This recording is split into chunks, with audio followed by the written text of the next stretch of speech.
Gracias, Estudio. Es una transmisión en vivo desde el COEN, Ministerio de Defensa, aquí en el distrito de Jesús María. Ya se encuentra presente el jefe de Estado, el presidente Martín Vizcarra, junto a las distintas autoridades para dar inicio a esta sesión 128 del Acuerdo Nacional. Escuchemos. ¿Nos escuchan? ¿Qué tal, señor Higuines, señor Max Hernández y miembros de los integrantes del Acuerdo Nacional? No sé si nos escuchan bien. Se escucha bien, señor presidente. Junta Nacional escucha bien, presidente. Bien, Buenos días. Mire, aquí estamos con parte del Consejo de Ministros, aquí donde funcionaba hace algún tiempo el COEN nacional, aquí en el primer piso del Ministerio de Defensa, donde tenemos instalaciones adecuadas para podernos conectar con todos los miembros de manera simultánea por Zoom del Foro del Acuerdo Nacional. Para nosotros va a ser una reunión muy importante, dado que vamos a poder escuchar directamente de todos los miembros del Acuerdo Nacional sus comentarios, sus recomendaciones, sus aportes y sugerencias para que puedan ser implementadas en esta etapa tan difícil del quehacer nacional y mundial. Yo dejaría para empezar esta reunión, según como se ha previsto, un pequeño programa, unas palabras iniciales del primer ministro, luego yo las complemento y luego ya dejaríamos al señor Javier Higuines para que también nos dé sus palabras de parte del Acuerdo Nacional. Yo dejaría en uso de la palabra al presidente del Consejo de Ministros para las palabras iniciales de bienvenida. Sí. Gracias, señor presidente. En primera instancia, mi saludo fraterno a todos los integrantes del Acuerdo Nacional. No es usual este tipo de comunicaciones a través de una conferencia virtual. Sin embargo, creo que la metodología y las circunstancias obligan de una u otra manera a hacer uso de este medio, y entiendo va a ser bastante auspicioso y alentador en estas circunstancias en las cuales estamos inmersos como país. A su vez, que mis primeras palabras sean también para expresar mi reconocimiento y satisfacciones a don Javier Higuines, quien el día viernes pasado, a través de la reunión técnica, ha manifestado su decisión irrevocable de dejar, después de 8 prolongados y sustanciosos años como secretario ejecutivo, su conducción. Ha sido una labor tesonera, responsable, muy comprometida, de mucho desprendimiento, pero esa particularidad tan apegada a él, que es su son de gentes y esa disposición para generar consensos, obviamente nos deja una valla muy alta. Sin embargo, va a ser una ruta a seguir en este largo caminar que tenemos como Acuerdo Nacional, pero a su vez también que sea oportunidad de expresar nuestra congratulación y bienvenida a nuestro reconocido amigo don Max Hernández, médico psicoanalista y estudioso de nuestra realidad, quien con su voz autorizada sabrá conducir nuestro Acuerdo Nacional por ese caminar de solidaridad, justicia, pero sobre todo de generar los mejores entendimientos en la búsqueda de un país con justicia y oportunidad para todos los peruanos, y que es el deseo, más aún profundizado en estas circunstancias. El Acuerdo Nacional, a partir de este fenómeno del COVID-19, obviamente está inmerso en una situación excepcional. Tenemos que replantear las premisas que impulsaron nuestro Acuerdo Nacional. Obviamente las debilidades que estamos compartiendo y evidenciando, no solamente como país, no solamente las podemos focalizar en lo que es el sector salud, que es un mal que, a pesar de los grandes esfuerzos que hemos venido haciendo como país, se han puesto de manifiesto, sino también hemos podido evidenciar que hay graves debilidades estructurales en lo que respecta al sector educación, en lo que respecta a los distintos programas de índole social, revisar lo que es la descentralización, y Creo que esta es una oportunidad más que necesaria, que en el mejor sentido de la expresión tenemos que aprovecharla para refundar nuestro país. Es necesario tocar las viejas estructuras, avisorar un escenario de Estado diferente, donde todos no solamente nos sintamos involucrados en esta primera fase, que es la toma de decisiones, sino especialmente identificados.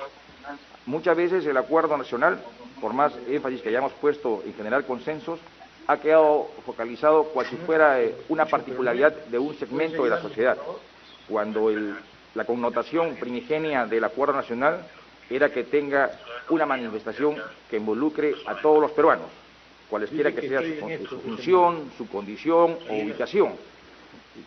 Reitero por ello mi concepto de que esta es una oportunidad más que idónea para poder replantear sus esquemas. Por otro lado, tenemos que destacar una vez más lo que ha significado el Acuerdo Nacional para nosotros. Es de suma importancia que el día de hoy estemos participando de esta sesión 128, porque como gobierno necesitamos compatibilizar las decisiones que se han venido tomando y especialmente qué rumbo vamos a darle a lo que significa este proceso constructivo y hacia futuro.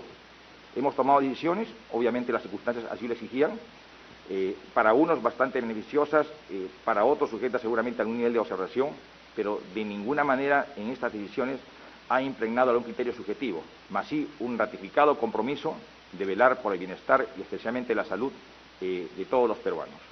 Conforme lo han permitido las circunstancias, hemos estado aperturando distintos espacios de comunicación para legitimar y socializar nuestras decisiones, sea con gremios empresariales, en algunos momentos con los gremios laborales, con las instancias de gobierno subnacional, como son las municipalidades, los gobiernos regionales, y obviamente aquí ratificamos nuestra disposición y compromiso con lo que es el acuerdo nacional.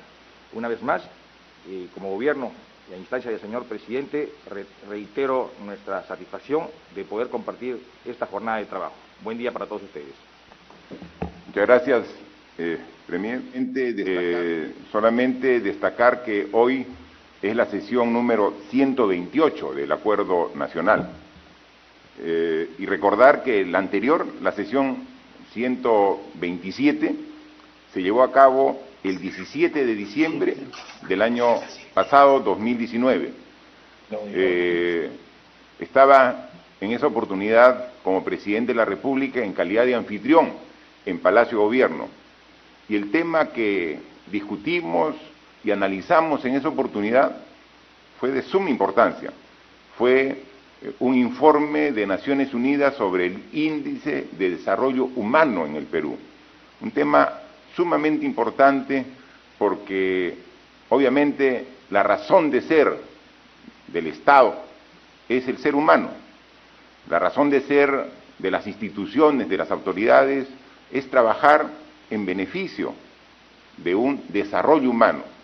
Y miren, hace tan solo poco más de 4 meses estábamos analizando la evolución del índice de desarrollo humano en el Perú y veíamos alguna información y datos auspiciosos de cómo iba mejorando este índice, pero también con los miembros del Acuerdo Nacional tomando decisiones para que esta evolución de mejora del índice de desarrollo humano, pensando en un índice que pueda lograr el desarrollo de las personas en todo el país, era el objetivo, porque veíamos la gran diferencia de desarrollo humano que existía en algunas regiones del país respecto a otras, y ese era quizás el principal objetivo que nos pusimos en esta oportunidad. Pero miren, no han pasado ni 5 meses y ahora el motivo es completamente diferente. La forma de reunirnos es remota, es a través de los métodos informáticos para poder establecer esta comunicación.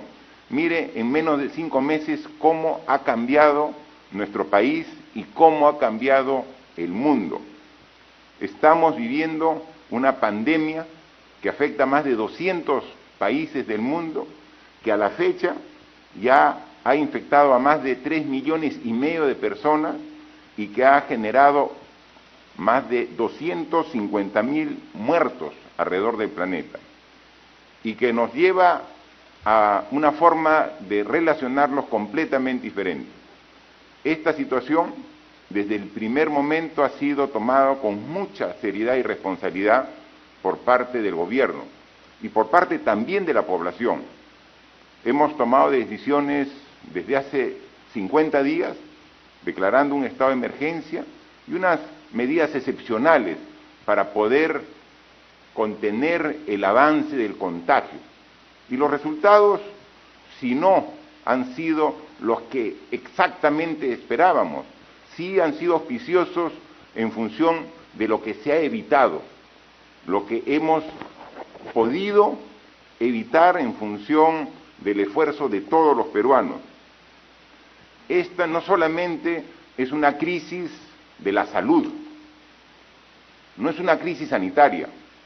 Lo que estamos viviendo es una crisis social y una crisis económica sin precedentes en el Perú y en el mundo.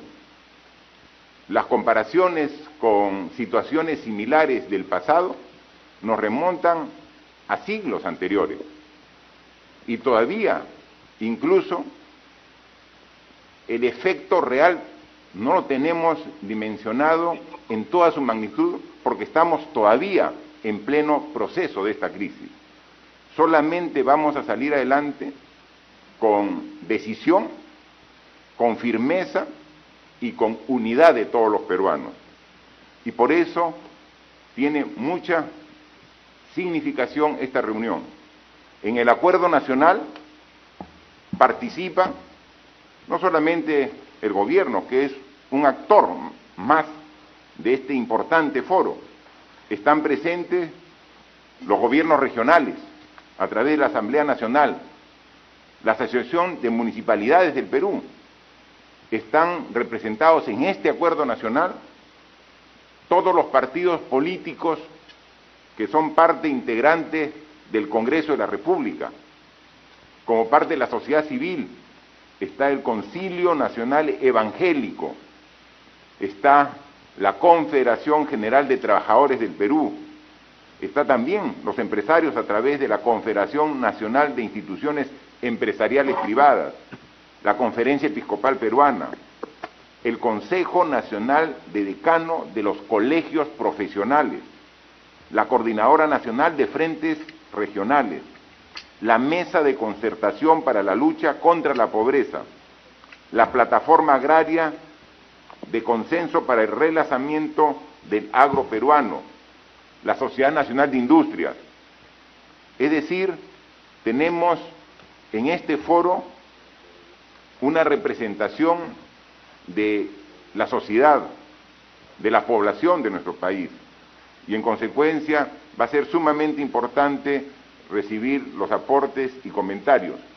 Desde el inicio hemos hecho un esfuerzo de diálogo, hemos tenido reuniones permanentes en varias oportunidades con el Consejo de Estado, donde están los poderes y las instituciones autónomas, con los gobiernos regionales. Ayer tuvimos una reunión con la directiva de la Asociación de Municipalidades del Perú y adicionalmente hemos estado dando cuenta permanente de todas y cada una de nuestras acciones a través de los medios de comunicación a la población, al pueblo peruano. Todas las semanas y muchas de estas semanas, a diario, hemos informado de las acciones que íbamos tomando y de los resultados que iban dando estas acciones. Dado que es una situación extraordinaria, nos ha motivado que tomemos decisiones de carácter económico y social sumamente importantes que compromete más del 12% del PBI nacional para atender esta situación tan importante.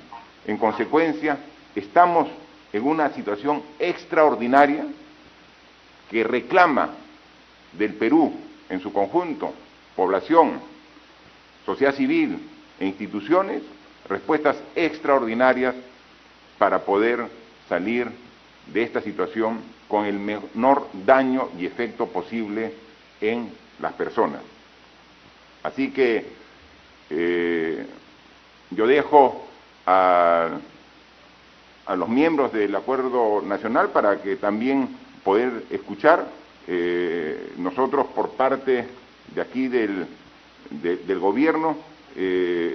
Tenemos una presentación de las medidas que se han tomado respecto a la situación económica, pero yo dejaría en la palabra al señor Javier Higuíñez para que conduzca esta reunión del Foro del Acuerdo Nacional. Señor Higuíñez, con gusto lo escuchamos. Gracias. Buenos días, señor presidente, señor presidente del gabinete, demás ministros y miembros del Acuerdo Nacional que estamos distribuidos en distintos lugares locales, domicilios, en este momento en el país, tratando de colaborar con el esfuerzo en la dirección de minimizar el impacto de este COVID-19 y que nos lleva a experimentar, como ahora estamos haciendo, maneras de reunirnos y que tenemos que ir domesticando y haciéndolas útiles.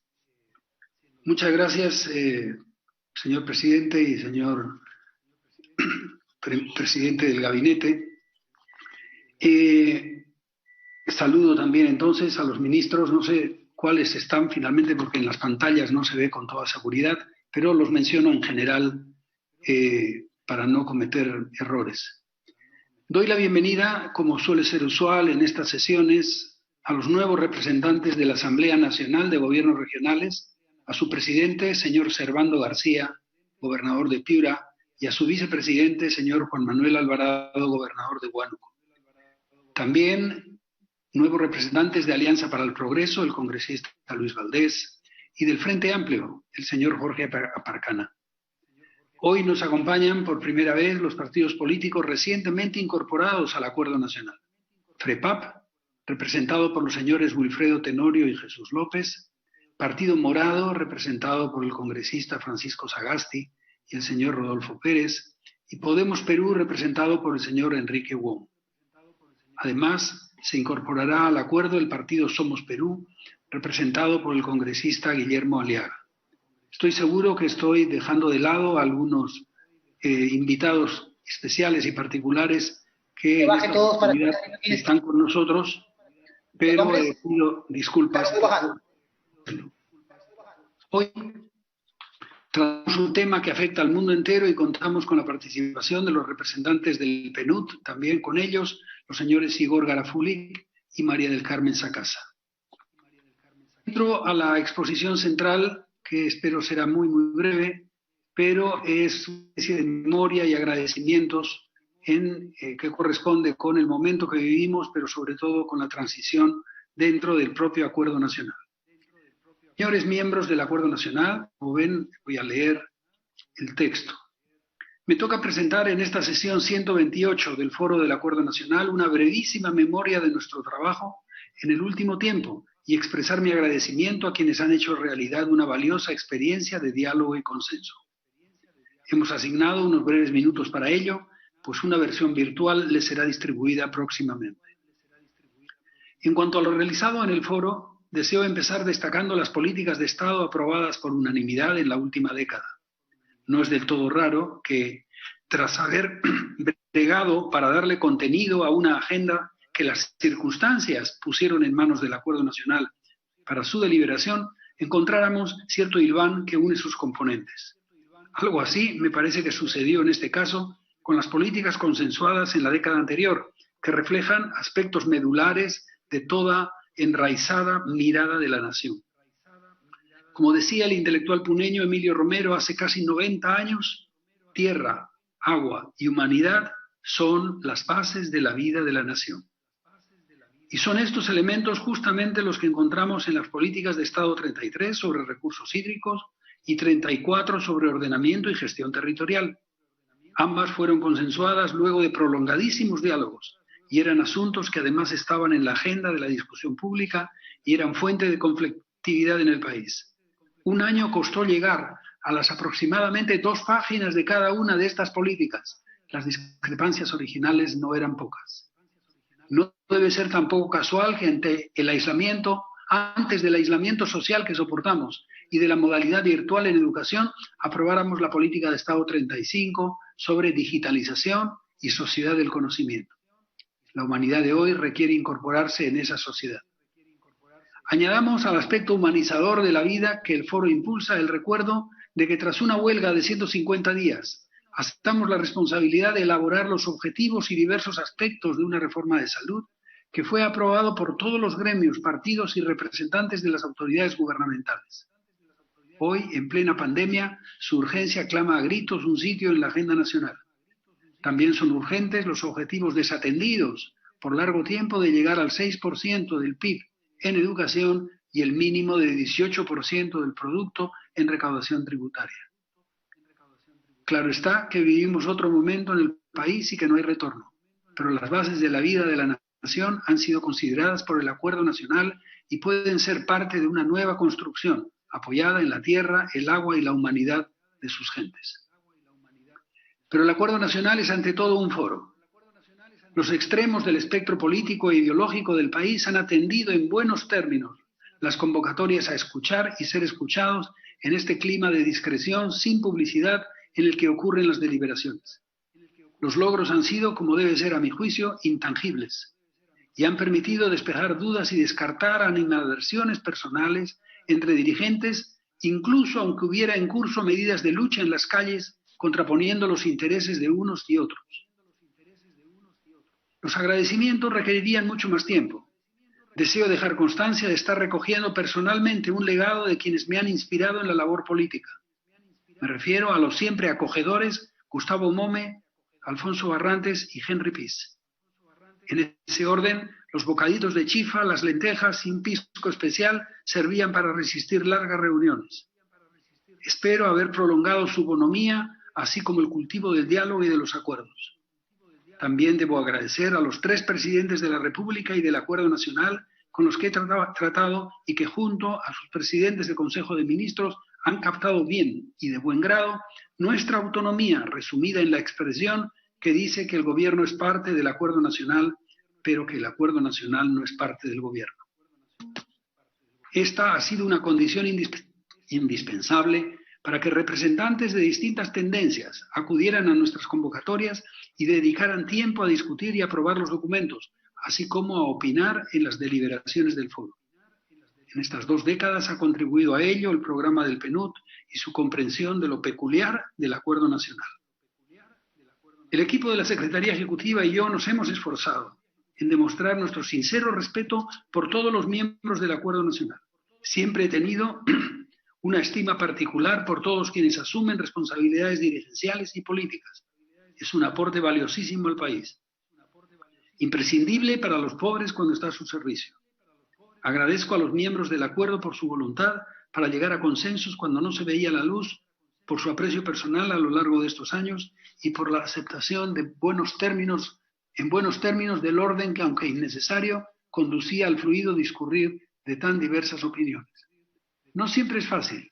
La lucha política en la que abundan para mi indignación expresiones de discriminación racial, de centralismo condescendiente, de minusvaloración de lo femenino, muestras consideración. Siempre me ha parecido certera la tesis de que las distancias mayores en el Perú no son las geográficas, sino las que hay literalmente entre espíritu y espíritu. La presencia del pueblo y del caserío en la deliberación pública y en los medios de comunicación todavía es poca. Cuesta confiar en el lejano, aunque nos estremezca y enternece la vida que extraña la falta de noticias del hijo migrante presentada maravillosamente en nuestra premiada Huayna Pacha. Cuando hay cercanía humana y confianza, la mejor manera de llegar lejos es no tener que ir. Manifiesto finalmente mi deseo de que el imprescindible liderazgo del gobierno en el combate contra la mortal enfermedad que nos asedia sea fructífero en el corto plazo y que el espacio del Acuerdo Nacional pueda ser de utilidad en el proceso de reactivación del país y de definiciones de nuevas prioridades. Finalmente, como corresponde, deseo agradecer al doctor Max Hernández Camarero por su compromiso con el Acuerdo Nacional y su generosidad al aceptar el cargo de secretario ejecutivo. Antes de la cuarentena, pude conversar persona por persona con prácticamente todos los representantes de las organizaciones miembros y el consenso fue total. Luego, en reunión virtual del Comité Coordinador del viernes 1 de mayo, se ratificó de manera también unánime el interés de los miembros por contar con con el doctor Hernández como próximo secretario ejecutivo. Hoy, en el marco de esta sesión 128, formalizamos su nombramiento y con la confianza de que ello será sumamente positivo para el Acuerdo Nacional, le cedo la jefatura de las coordinaciones de las reuniones y la Secretaría Ejecutiva a don Max Hernández Camarero. Muchas gracias.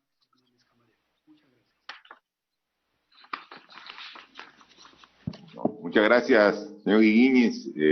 Gracias a usted por todo el trabajo desplegado en todo este tiempo y creo que manifiesto no solamente el sentir personal o del gobierno, sino el sentir de todos los integrantes del Acuerdo Nacional por este trabajo desinteresado de entrega que ha tenido en estos 8 años a cargo de la dirección ejecutiva del Acuerdo Nacional. Muchas gracias y estamos seguros que usted va a seguir contribuyendo con el país y con su desarrollo.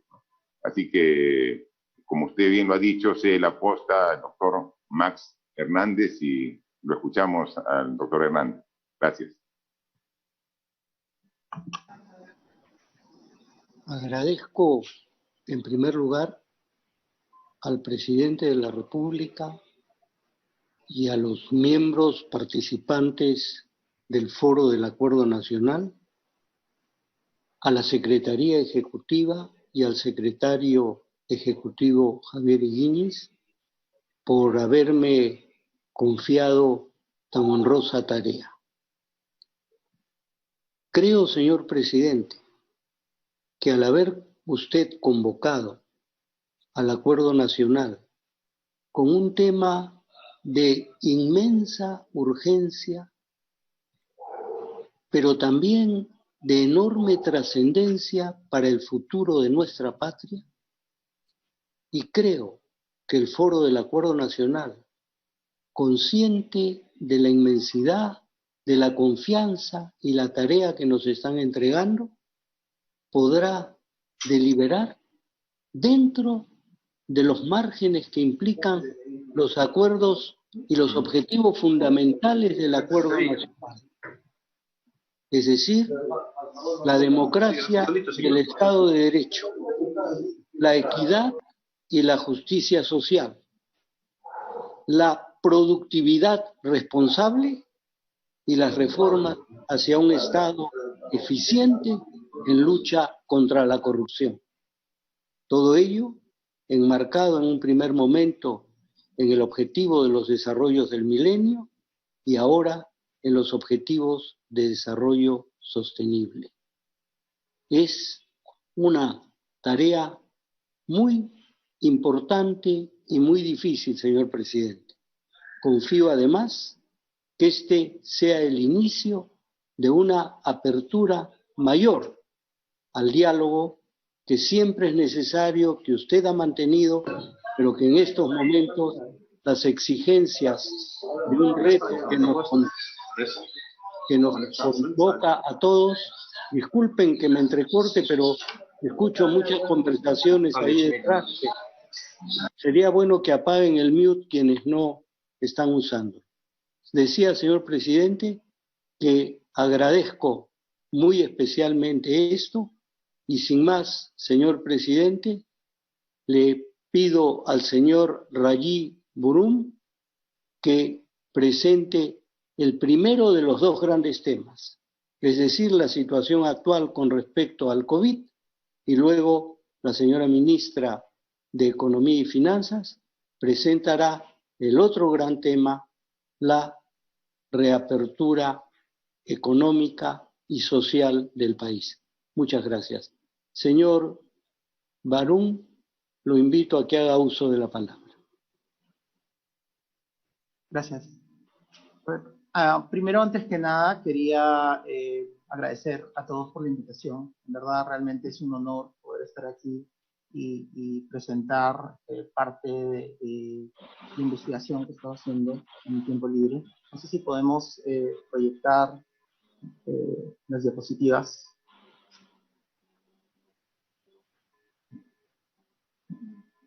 Perfecto, desde el comienzo. Gracias. Yo creo que algunos de ustedes han leído un blog post que escribí el domingo. En verdad lo publiqué el domingo, pero me he demorado unos 4, 5, 6 días en articular exactamente lo que quería decir y varias semanas de investigación para poder sacar esa información. Lo que me gustaría decir antes que nada es que yo soy científico en computación, entonces sería ridículo que vaya a hablar de metodologías económicas en la Ministerio de Economía o metodologías de cómo es que tenemos que manejar esta situación al ministro de Salud. No tiene sentido. Lo que puedo presentar es el área en el que sí soy experto. Y soy experto en manipular data, ¿no? Llevo 20 años trabajando en sistemas de información geográfica. En Estados Unidos trabajé muchos años en esto y básicamente me alegra ver que varios de los mapas que tienen en todo el sistema son sistemas en los que yo trabajé y diseñé hace muchos años. Entonces me alegra que de alguna manera estoy aportando a la respuesta del COVID, ¿no? Si avanzamos un poco, creo que algo que tocó bastante a las personas que leyeron el blog post, y digo las personas porque cuando empecé habían 2.000 lecturas y hoy día hay casi 110.000 lecturas del blog post en un día. Creo que ha habido bastante popularidad por eso. Ya de que, ¿cuál era la situación actual, no?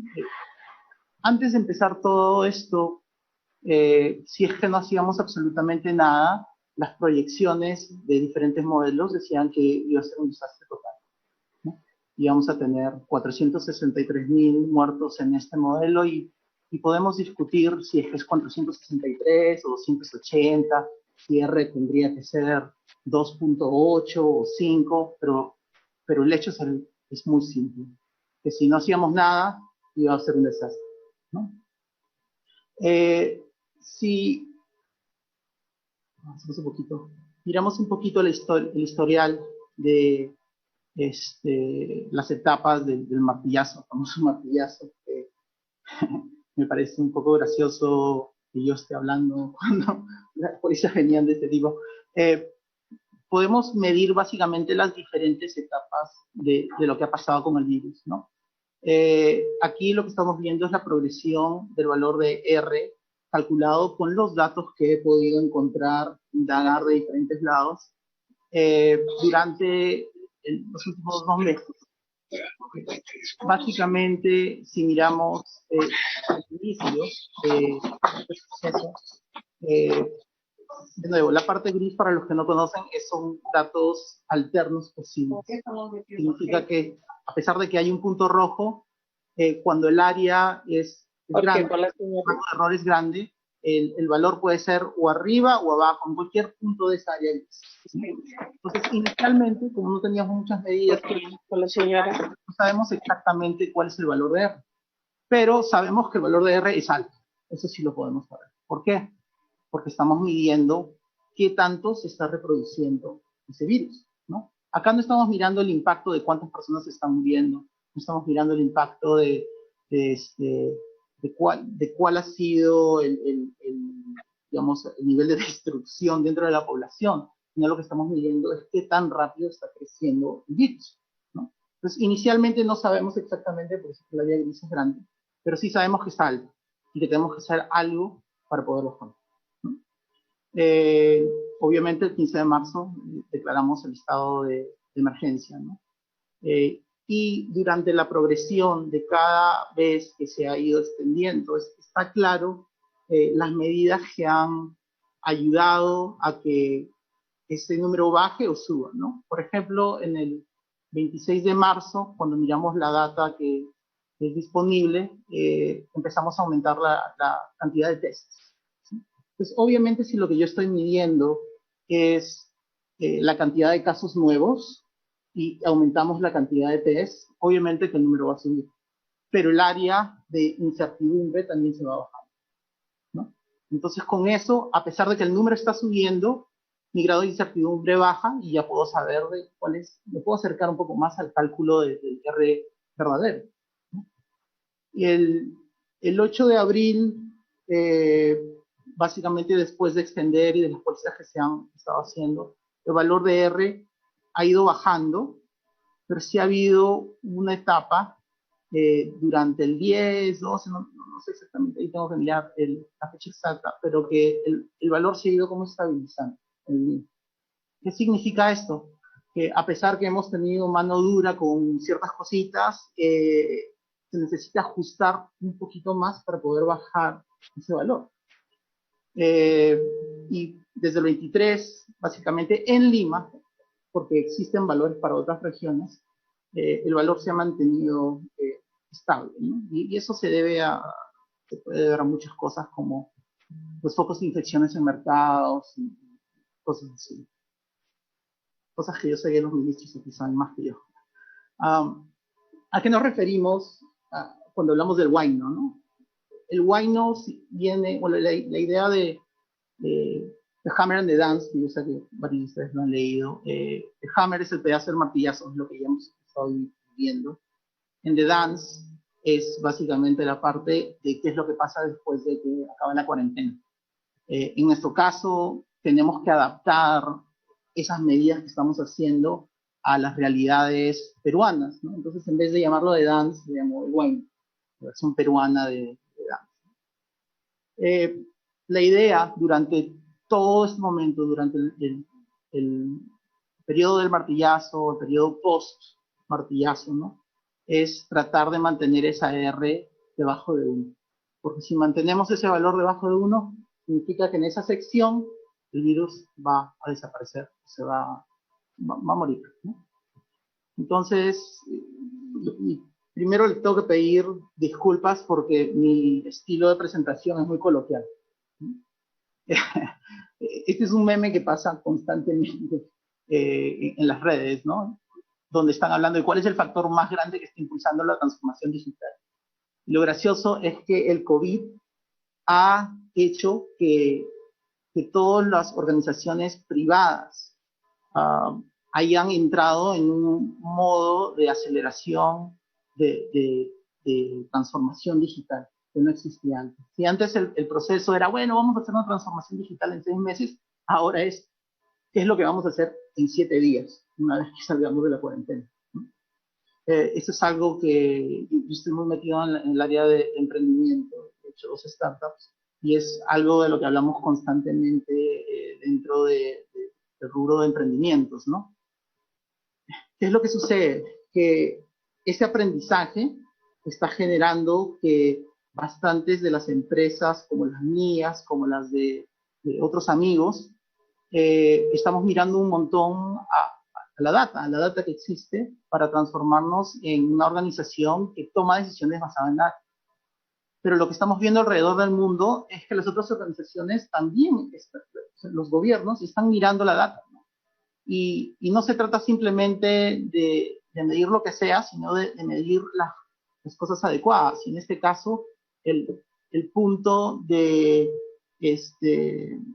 mi post era de que deberíamos estar prestándole mucha atención a la R.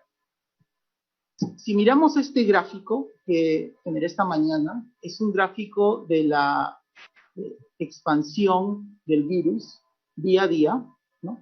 Pero no es uno de esos mapas que normalmente vemos que enseña el número total de casos, sino que está ajustado por población. ¿Y por qué ajustado por población? Porque de esta manera me permite ver exactamente cuál ha sido el impacto para esa comunidad. En este caso es por distrito, ¿no? Entonces, si tengo 10 infectados en un lugar donde hay 10 personas, obviamente el impacto es muy alto. Si tengo 10 infectados en el lado donde hay 100 millones, bueno, 10 millones de personas, entonces el impacto es muy bajo, ¿no? Tenemos que ajustar esas medidas para saber exactamente en dónde tenemos que poner la atención, ¿no? Ahora, en ciencias de computación, el área que conozco yo muy bien, tenemos un concepto que se llama garbage in, garbage out. Eso significa que si yo creo un modelo súper sofisticado y la data que le meto es garbage, es basura, entonces el output de ese modelo va a ser vacío. Y Y lo interesante de data en general es que la data nunca está limpia. Entonces, lo que tenemos que hacer es, en el caso de modelar o de enseñar data, tenemos que pasarlo por un filtro para limpiar. Entonces, ¿a qué me refiero con esto? Este es un ejemplo clarísimo. Este es el cálculo de R hechos con datos públicos, la progresión de R día a día, ¿no? Hechos con datos públicos en los distritos. Ahora, ojo, no estoy midiendo el impacto, estoy midiendo el crecimiento de esta pandemia, ¿no? Y acá hay un punto importante, ¿no? En el último slide, si miramos esta imagen de acá, es el resultado final. El punto rojo me enseña las áreas donde R son más grandes. Pero hay algo que muchas personas y muchos científicos en redes sociales me preguntan, ¿no? Que es básicamente, oye, ¿por qué el R de San Isidro es tan grande y el R de Villa El Salvador es tan bajo? No tiene sentido. La gente en San Isidro está encerrada y básicamente no hay un crecimiento de esto, y en Villa El Salvador, donde tenemos más casos, el R está más bajo. Y la respuesta a esto es muy interesante, vienen de los datos que encontramos. Si yo miro la progresión de la cantidad de casos nuevos en Villa El Salvador, no sé si es suficientemente grande, pero hay números que van 0, 0, 0, 1, 2, 4, 5, y si miramos el último pedazo, 22, 19, 10, 22, 21, 45, hay un crecimiento normal en la data. No están aumentando los datos, están aumentando los números de casos. Pero si miramos el caso de San Isidro, estamos en 0, 0, 0, 0, 1, 1, 1, 2, 1, 1, 1, y de repente un día 99. Y la pregunta es, ¿qué es lo que pasó? ¿Qué es lo que pasó? ¿Aumentamos test? ¿No estábamos haciendo test? O tal vez estamos utilizando otra metodología de test que me está causando que la cantidad de nuevos casos esté aumentando. Y básicamente esa es la pregunta, ¿no? O sea, han habido cambios y normalmente si habría data, nosotros podríamos responder esto, ¿no? Pero en este caso no hay suficiente data. Y sin data, por más que hayan científicos por todos lados que pueden contribuir a esto, no se puede hacer nada, ¿no? Entonces, un pedido que sí hago ahí es de mirar cómo es que podemos compartir un poquito esta información, ¿no? Información que es realmente de interés público para que la comunidad de científicos puedan crear estos modelos y compartir y ayudar al gobierno en este tipo de cosas, ¿no? En fin, este es agarrando los datos y ordenándolos, ¿no? Los términos de confianza. Esto me dice que los primeros 5 o 6 distritos puedo confiar el valor de R y después de eso los datos están subiendo y bajando, no tiene mucho sentido. De nuevo, existen procesos que se están utilizando para transformar a una organización de que sea de data-driven, ¿no? Pero eso no es simplemente para el gobierno privado, ¿no? O sea, si miramos el plan de estrategia estadounidense de cómo es que ellos manejan data, cómo es que comparten data, hay un documento que lo pongo ahí que está muy listado con la estrategia completa gubernamental de cómo se tiene que tratar data en Estados Unidos, pero cuando comparamos eso básicamente con nuestras organizaciones locales, lo digo de varios amigos en fin, ¿no? Amigos científicos. El problema principal que tenemos es que aún así dentro de las organizaciones no se comparte esa información. Entonces, por ejemplo, ¿no? Si el ministerio, yo tengo muchos amigos en el Ministerio de Defensa, y ellos necesitan data del Ministerio de Salud, conseguir esa data es muy, muy difícil, ¿no? Y viceversa también. Entonces, ¿qué es lo que está sucediendo con eso? De que estos tipos de diagramas, estos tipos de análisis no se pueden hacer, ¿no? Es un pedido que creo me gustaría me gustaría enseñarles 2 ejemplos de cosas que se pueden hacer cuando la data se comparte. El primero es el tema del contact tracing, ¿no? El aplicativo de Perú en tus manos yo pienso que va a ser clave para la respuesta que vamos a tener durante el WINE. ¿Y por qué? Porque este aplicativo lo que está proveyendo son datos que me dejan hacer 2 cosas principales. Uno es el seguimiento del contact tracing. ¿Y a qué me refiero con esto? Si yo estoy interactuando con varias personas durante un periodo de 15 días y me da COVID, yo quiero saber quiénes son, o sea, bueno, el Ministerio de Salud quiere saber quiénes son las personas con las que estoy interactuando para que esas personas sean chequeadas por COVID, ¿no? Porque lo que queremos hacer es targetear específicamente a las personas que tienen un alto riesgo de eso, ¿no? Entonces, el proceso de contact tracing está clarísimo en Corea del Sur, está clarísimo en Taiwán, está clarísimo en varios países. Es algo que necesitamos implementar ya, ¿no? Y se puede hacer con un aplicativo de Perú en tus manos. Se está trabajando, ¿no? Actualmente, ¿no? Cuando le agregamos datos de ubicación, ya estoy a punto de terminar, lo que nosotros podemos hacer es, si queremos detectar automáticamente los focos de infección, no necesitamos sacar a gente que esté dando vueltas por todos lados, sino podemos hacer una trazabilidad con los datos de GPS, con los datos que se están recolectando en Perú en tus manos, para automáticamente detectar los puntos, no donde están las personas que están infectadas. Eso no es lo importante, sino dónde es el lugar donde la gente se está infectando. Es la pregunta mucho más clave. Mientras nosotros vamos a estar ajustando Parte de lo que